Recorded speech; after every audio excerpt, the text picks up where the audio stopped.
اپنے نبی کی زندگی، میرے نبی میں نے جو کچھ بتایا دیکھ کر آئے۔ یہ واحد نبی ہیں جنہیں زمین سے اٹھا کر آسمان تک پہنچایا، لیکن یہ کب پہنچایا؟ جب آپ مشقتوں کی چکی میں پستے پستے پستے پس کے رہ گئے۔ ہائے ہائے ہائے ہائے، 10 سال گالیاں گالیاں پتھر، گالیاں پتھر۔ جب آپ تھک جاتے تو باہر چچا سینے سے لگاتے اور اندر حضرت خدیجہ آپ کے زخموں کو سہلاتی۔ اللہ نے 10 دن کے وقفے سے دونوں سہارے اٹھا لیے، چچا کا سہارا بھی اٹھا لیا اور بیگم کا سہارا بھی اٹھا لیا۔ ہے اس کے بعد قریش مکہ نے جو ستانا شروع کیا تو آپ کہتے ہائے چچا تیرے جانے کی کمی بڑی جلدی محسوس ہونے لگی۔ ما اسرا ما وجدت فقدک یا عم، اے چچا آپ کے جانے کی کمی بہت جلدی محسوس ہونے لگی۔ راستے مکے کے بند ہو گئے، بند، کیا کروں، کہاں جاؤں، دو جہان کے سردار، کہاں جاؤں؟ یہی دنیا کا دستور ہے، امتحان ایسے ہی ہوتا ہے۔ اچھا چلو طائف چلتا ہوں، طائف چلتا ہوں، کوئی 50 کلومیٹر کا سفر پیدل۔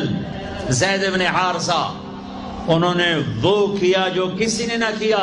میرے نبی نے خود فرمایا مجھے سب سے زیادہ دکھ پہنچا طائف والوں سے، پتھر مار۔ میں پچھلے سال پچھلے عمرے پر گیا، وزٹ ویزا، میں ایک مقامی طائف کے آدمی کو لے کر خاص طور پر چونکہ وہ جگہ اب عام پتہ نہیں چلتا، میں وہاں پہنچا جہاں میرے نبی کو پتھر پڑے تھے اور جہاں آپ بے ہوش ہو کر گرے تھے اور جہاں زید بن حارثہ غلام نے آپ کو ایک درخت کے نیچے لٹایا تھا، وہ ساری جگہ میں آنکھوں سے دیکھ کے آیا۔ آج سڑکیں بنی ہوئی ہیں، کھنڈر کھڑے ہوئے ہیں، لیکن کھنڈر بتا رہے ہیں کہ عمارت عجیب تھی۔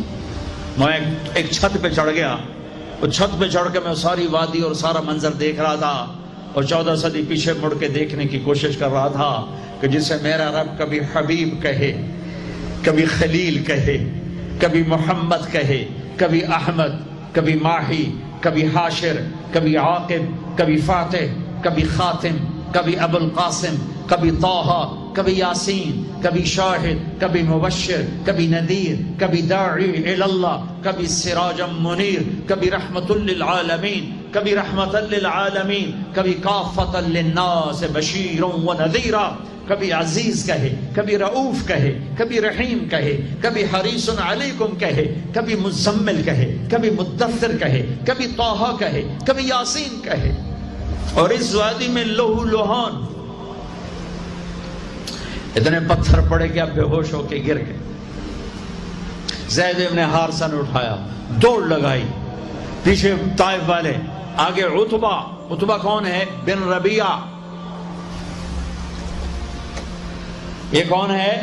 یہ جنگ بدر میں کافروں کا لشکر کا سردار، ابو جہل نہیں تھا، عتبہ بن ربیعہ لشکر کا سردار، سپہ سالار، اتنا بڑا دشمن کہ بدر میں جھنڈا لے کر آنے والا۔ حضرت زید کو کچھ نہیں سوجا، اسی کے باغ میں گھس گئے اور جا کر آپ کو لٹایا۔ آپ نیم بے ہوشی میں تھے تو جان کے دشمن کی آنکھوں میں آنسو آ گئے، اتنا میرے نبی نے دکھ اٹھایا ہے۔ ہاں، اور آج کی امت کے ہاتھ میں دوری دھار کا خنجر ہے، کیا بوڑھا کیا جوان، کیا پڑھا لکھا کیا ان پڑھ، کیا مرد کیا عورت، کیا بڑا کیا چھوٹا، اور ہر وار میرے نبی کے سینے پر ہے۔ جھوٹ کے وار، ظلم و ستم کے وار، رشوت کے وار، ناچ گانے، فحاشی عریانی، آوارگی، بے پردگی، ننگا پن، قتل و غارت، فرقہ واریت، یہ سارے تیر میرے نبی کے سینے میں اتر رہے ہیں۔ یہ وہ نبی ہیں، ہر مرتے ہوئے ہر شخص اپنی اولاد کو پکارتا ہے۔ میرے نبی نے دنیا سے جاتے ہوئے امت کو پکارا میدان معاشر میں ہر شخص نفسی نفسی کہے گا، میرے نبی نے امت امت کو پکارا ہے۔ اے عتبہ رونے لگا، کہنے لگا ہے محمد بن عبداللہ کے ساتھ کیا بھی تھی، اور ایسا قریشی خون، رشتہ قریب کا تھا کمبخت کا، ایسا خون جوش میں آیا، پلیٹ اٹھائی اور انگور توڑ توڑ کے پلیٹ میں ڈالے، خود نوکر سے نہیں کہا، خود، اور پلیٹ سجا کر جاتے ہوئے شرم آئی، اپنے نوکر کو بلایا، عداس کو کہا عداس یہ لے جا، اور وہ جو زخمی پڑا ہے نا،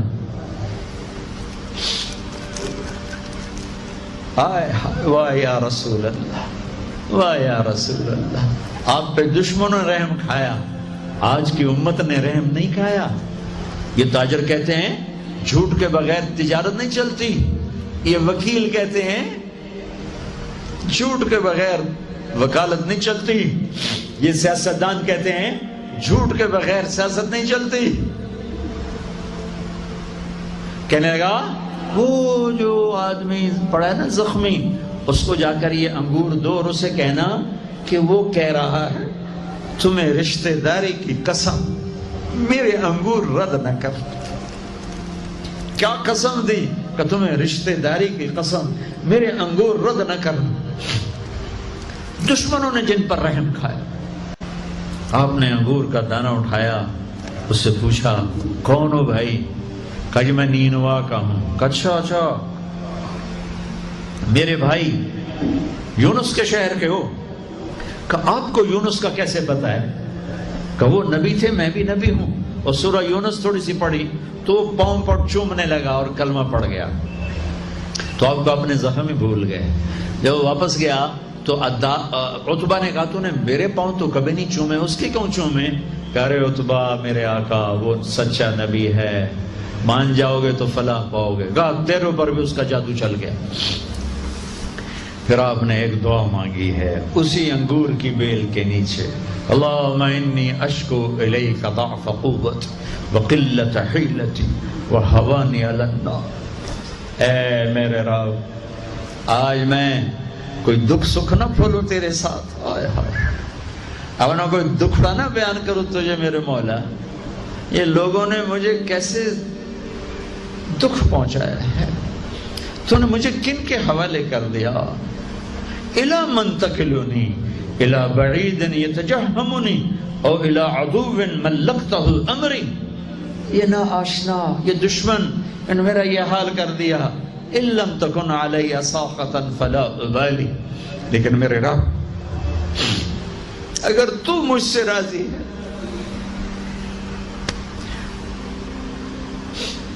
میرا کام بن گیا، میں لہو لہان ہوں، مجھے پتھروں نے توڑ دیا ہے، تو راضی ہے، کام بن گیا۔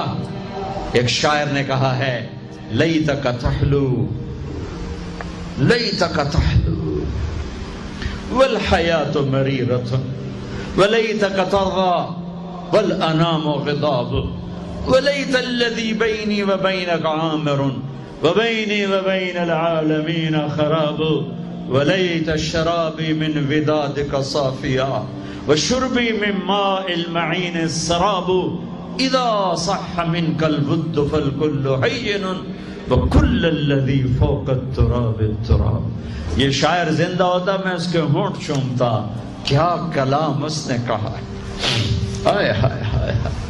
اس نے تو ایک بادشاہ کی تعریف میں کہا تھا میں اسے اللہ پر فٹ کر رہا ہوں، اے رب میرے نبی نے زبان حال سے یہ کہا، زبان حال سے یہ کہا، اے میرے رب آپ راضی ہیں پر جگ ناراض ہے تو میں خوش ہوں، آپ خوش ہیں لوگ ناراض ہیں، میرا کام بن گیا، میرے آپ کے درمیان تعلق بحال ہے، لوگوں سے ٹوٹ گیا، میرا کام بن گیا۔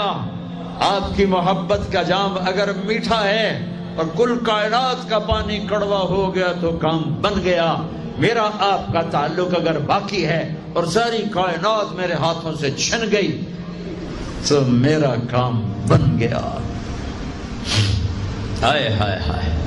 اب مکہ پہنچے، سنو غور سے، اس قدر خوف تھا کہ آپ مکے میں داخل نہیں ہو سکے، باہر بیٹھ گئے اور سہیل بن عمر کو پیغام بھیجا. پہلے تو چچا کا شیلٹر تھا، ان کی حفاظت تھی، وہ اٹھ گئے، حفاظت اٹھ گئی. سہیل بن عمر کو پیغام بھیجا، مجھے گارنٹی دو، میری گارنٹی دو، مجھے مکے میں لاؤ. انہوں نے کہا میں سارے قریش سے نہیں لڑ سکتا. پھر آپ نے اخنس بن شریک کو پیغام بھیجا کہ مجھے پناہ دو، میں مکے آنا چاہتا ہوں. انہوں نے کہا میں نہیں دے سکتا. پھر آپ نے صفوان بن امیہ کو پیغام بھیجا، اس نے انکار کر دیا، میں نہیں کر سکتا. پھر آپ نے جبیر بن مطعم بن عدی کو پیغام بھیجا، وہ اپنے بچوں کو لایا مسلح ہو کر. مطعم بن عدی اپنے بیٹوں کو لایا، تلواروں کے سائے میں حرم میں آ کر اعلان کیا کہ آج کے بعد محمد بن عبداللہ صلی اللہ علیہ وسلم میری پناہ میں ہے، کوئی ان پہ ہاتھ نہ اٹھائے. ابو جہل کھڑا ہو گیا، یہ پناہ کس طرح دے رہے ہو؟ اس کا کلمہ پڑھ کے یا اپنے دین پر باقی رہ کر؟ کہا نہیں، اس کا دین نہیں، اپنے دین پہ باقی رہ کر. کہا ٹھیک ہے، تیری پناہ کو تیرے وعدے کو نبھایا جائے گا.